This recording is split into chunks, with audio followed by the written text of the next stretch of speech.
अरे आप कितना टाइम लगाते हैं, जल्दी करिए वरना बस निकल जाएगी और हम वक्त पे मंदिर नहीं पहुंच पाएंगे। कहते हैं कि आज के दिन भगवान के दर्शन करने से सारी इच्छा पूरी हो जाती है। हाँ हाँ पता है, अब देर मत करो, चलो। फिर दोनों एक मंदिर में पहुंचते हैं और भगवान के दर्शन कर पूजा करते हैं। घर लौटने में उन दोनों को शाम हो जाती है। जैसे ही दोनों अपने घर पहुंचते हैं, सुरेश की माँ कहती है, अरे बहू, तुम दोनों ने आने में कितनी देर कर दी। मैं और तेरे बाबूजी कब से भूखे बैठे हैं, कम से कम हमारे लिए खाना तो बना के चली जाती। तभी सुरेश की पत्नी कहती है, अरे माँ जी, आपको पता है ना, आज हम जिस मंदिर में गए थे वहाँ बड़ी मुश्किल से भगवान के दर्शन हो पाते हैं। बड़ी दूर दूर से लोग आते हैं और फिर हमें आने में देर हो गई, तो इसमें इतना परेशान होने वाली क्या बात है। आप अपने लिए खाना खुद बना सकती थी। तू तो जानती है बहू, आजकल मेरी तबीयत ठीक नहीं रहती। माँ जी, आपके ये बहाने मैं कई बार सुन चुकी हूँ। अगली बार कोई नया बहाना सोच के रखिएगा। आज तो मैं बहुत थक गई हूँ, मैं चलिए अपने कमरे में सोने। सुरेश भी अपनी पत्नी के पीछे पीछे कमरे में चला जाता है और सुरेश के माता पिता कुछ खाए बिना ही सो जाते हैं। फिर एक दिन सुरेश की माँ अपनी दवाइयों की पर्ची अपनी बहू को देते हुए कहती है, अरे बहू, मेरी दवाइयाँ खत्म हो गई है, जरा बाजार से मंगा दे तो। अरे माँ जी, आप तो हमेशा रुपए खर्च करवाने के बहाने ढूंढती रहती हो।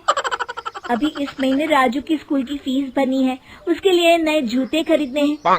एक तो पहले ही पैसे कम पड़ रहे हैं, ऊपर से आप मुझे अपनी दवाइयों की लंबी चौड़ी लिस्ट पकड़ा रही हो। अभी इस महीने आपकी दवा नहीं आ सकती, अगले महीने देखेंगे। इतना कहकर सुरेश की पत्नी अपने कमरे में चली जाती है। इस तरह हमेशा सुरेश की पत्नी अपनी सास से जरा सी बात पर ताना मार के बात करती और अपनी सास को छोटी मोटी जरूरतों के लिए जानबूझकर तरसा देती। फिर एक दिन, अरे भाग्यवान, कहाँ हो, जल्दी से यहाँ आओ। सुरेश की पत्नी वहाँ आती है। क्या बात है जी, आज तो आप बड़े खुश लग रहे हैं। अरे भाग्यवान, बात ही कुछ ऐसी है, तुम सुनोगी तो खुशी से झूम उठोगी। मेरा प्रमोशन हो गया है और कंपनी मुझे रहने के लिए एक नया घर दे रही है। सुरेश ने कहा, अरे वाह, आपकी तरक्की के लिए मैंने जो 16 शुक्रवार का व्रत रखा था ना, ये उसी का फल है। लेकिन मैं आपसे एक बात कह देती हूँ, अपने नए घर में आपके माँ बाप को नहीं ले जा सकती, उनकी सेवा करके तंग आ चुकी हूँ मैं। हाँ, लेकिन तुम तो जानती हो कि आजकल माँ की तबीयत बहुत खराब रहती है, हम उन्हें इस हालत में कैसे छोड़ सकते हैं। वैसे भी आपकी माँ 12 महीने बीमार रहती हैं। हमारी जिंदगी तो अभी शुरू हुई है, हमें अपने बारे में भी सोचना पड़ेगा ना। एक काम करते हैं, हम उन्हें किसी वृद्धाश्रम में भर्ती करा देते हैं, वहाँ उनका इलाज भी हो जाएगा और दोनों आराम से भी रहेंगे। फिर सुरेश अपनी पत्नी की बात से सहमत हो जाता है और कुछ दिनों के बाद अपने माँ बाप को शहर के एक वृद्धाश्रम में भर्ती करा देता है। फिर अपनी पत्नी और बेटे को लेकर अपने नए घर में रहने चला जाता है। एक दिन सुरेश के घर पर एक आदमी आता है और सुरेश से कहता है, आपका नाम सुरेश है जी? जी हाँ, मेरा नाम सुरेश है, कहिए क्या बात है?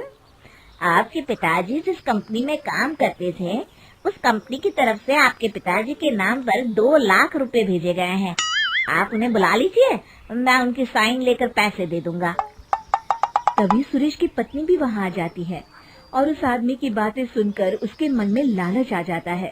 वो उस आदमी से कहती है, अरे भाई साहब, माँ जी और बाबूजी तो अभी तीर्थ यात्रा पर गए हैं, आप 2 दिन के बाद आ जाइए, तब तक वे दोनों आ जाएंगे।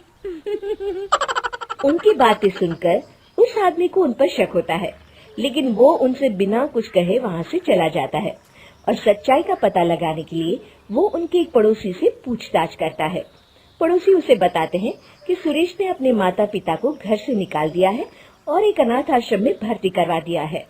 सारी बातें सुनने के बाद वो आदमी सुरेश के पड़ोसियों को धन्यवाद कहकर वहाँ से चला जाता है अगले दिन दोनों पति पत्नी पैसों के लालच में सुबह सुबह वृद्धाश्रम पहुंच जाते हैं और वहां के मुख्य अधिकारी से मिलते हैं।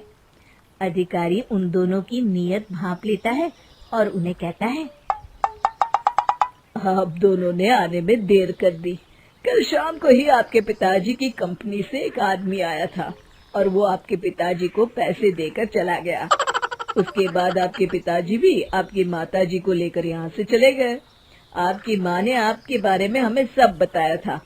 आप दोनों दिन रात भगवान की पूजा में लगे रहते थे, लेकिन जो आपके असली भगवान यानी कि आपके माता पिता थे, उन्हें तो घर से निकाल दिया और पैसों के लालच में आज यहाँ चले आए।